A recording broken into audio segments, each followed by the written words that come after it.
ভংগ হল পঞ্চদশ বিধানসভা ৰাজ্যপালক পদত্যাগ পত্ৰ প্ৰদান মুখ্যমন্ত্ৰী ডক্টৰ হিমন্ত বিশ্ব শৰ্মাৰ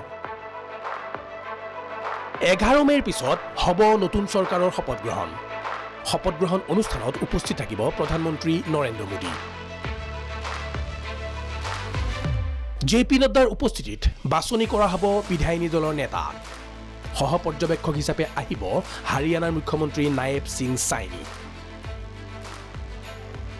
বুধবাৰে ৰাজ্যপাল লক্ষ্মণ প্ৰসাদ আচাৰ্যৰ হাতত পদত্যাগ পত্ৰ প্ৰদান কৰিলে মুখ্যমন্ত্ৰী ডক্টৰ হিমন্ত বিশ্ব শৰ্মাই ইয়াৰ পূৰ্বে আনুষ্ঠানিকভাৱে নিৰ্বাচন আয়োগে ৰাজ্যপালক অৰ্পণ কৰিলে নিৰ্বাচনী ফলাফল নিৰ্বাচন আয়োগৰ দলটোত আছিল ৰাজ্যিক মুখ্য নিৰ্বাচনী বিষয়া অনুৰাগ গোয়েল ভাৰতীয় নিৰ্বাচন আয়োগৰ প্ৰধান সচিব মলয় মল্লিক অতিৰিক্ত মুখ্য নিৰ্বাচনী বিষয়া দামোদৰ বৰ্মন আৰু সচিব ৰাজীৱ ৰঞ্জন তাৰ পিছতেই মুখ্যমন্ত্ৰী ডক্টৰ হিমন্ত বিশ্ব শৰ্মাই পদত্যাগ কৰাৰ লগে লগে ভংগ হল মন্ত্ৰীসভা আৰু পঞ্চদশ বিধানসভা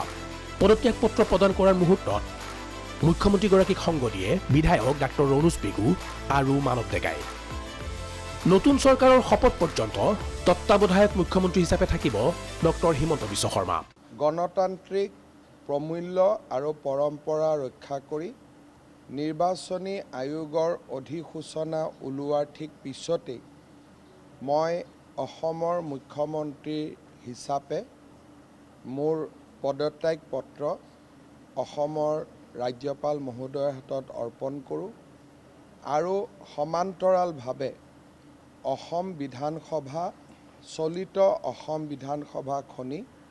ভংগ কৰি দিয়াৰ বাবেও তেখেতক মই অনুৰোধ জনাওঁ আৰু নতুন মুখ্যমন্ত্ৰীয়ে দায়িত্বভাৰ নোলোৱা পৰ্যন্ত বা নতুন মন্ত্ৰীসভা গঠন নোহোৱা পৰ্যন্ত বৰ্তমানৰ মন্ত্ৰীসভাখনক কেয়াৰটেকাৰ চৰকাৰ হিচাপে কাম কৰি যাবলৈ নিৰ্দেশ দিয়ে মুখ্যমন্ত্ৰীগৰাকীয়ে সাংবাদিকক জনোৱা মতে 11 মেৰ পিছত শপত ল'ব নতুন চৰকাৰে মই ভাবোঁ যে খুব সোনকালে নতুন চৰকাৰ গঠন হ'ব আৰু নতুন বিধানসভাও গঠন হ'ব মই ক'ব নোৱাৰোঁ যে 12 তাৰিখটোৱে ডেট কিন্তু 11 তাৰিখলৈকে নহয় সেইটো মই ক'ব পাৰোঁ নতুন মন্ত্ৰীসভাৰ শপত গ্ৰহণ 11 মেৰ পিছত হ'ব শপত গ্ৰহণ অনুষ্ঠানত উপস্থিত থাকিব দেশৰ প্ৰধানমন্ত্ৰী নৰেন্দ্ৰ মোদী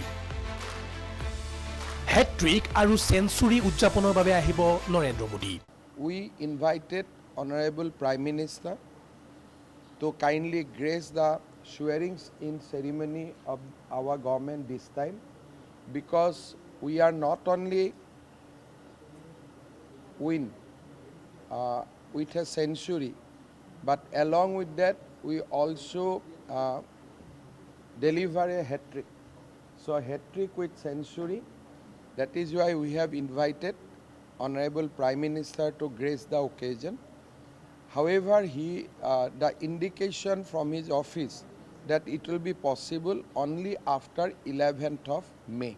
NDAৰ বিধায়িনী দলৰ নেতা বাছনিৰ বাবে কেন্দ্ৰীয় পৰ্যবেক্ষক হিচাপে অসমলৈ আহিব জেপি নড্ডা সহ পৰ্যবেক্ষক হিচাপে আহিব হাৰিয়ানাৰ মুখ্যমন্ত্ৰী নায়েব সিং সাইনি আমাৰ বিধায়কসকলৰ সভা জেপি নাড্ডা ডাঙৰীয়া আৰু নায়েব সিং সাইনি ডাঙৰীয়াৰ উপস্থিতিত অনুষ্ঠিত হ'ব বিধায়িনী দলৰ বৈঠকত নেতা নিৰ্বাচন হ'ব তাৰ ঠিক লগে লগে NDAৰ বৈঠক হ'ব NDAৰ বৈঠকত নেতাগৰাকীৰ বিজেপি নেতাগৰাকীক সমৰ্থন জনোৱাৰ প্ৰস্তাৱ হ'ব তিনিওটা দলে ৰাজ্যপাল মহোদয়ক আকৌ সাক্ষাৎ কৰিব বিধায়িনী দলৰ বৈঠক ডেফিনেটলি 11 তাৰিখৰ আগতে অনুষ্ঠিত হ'ব সাংবাদিকে মুখ্যমন্ত্ৰীগৰাকীক সুধিলে নতুন মন্ত্ৰীসভাত নতুন মুখে স্থান পাবনে স্পষ্টকৈ নকলে CMA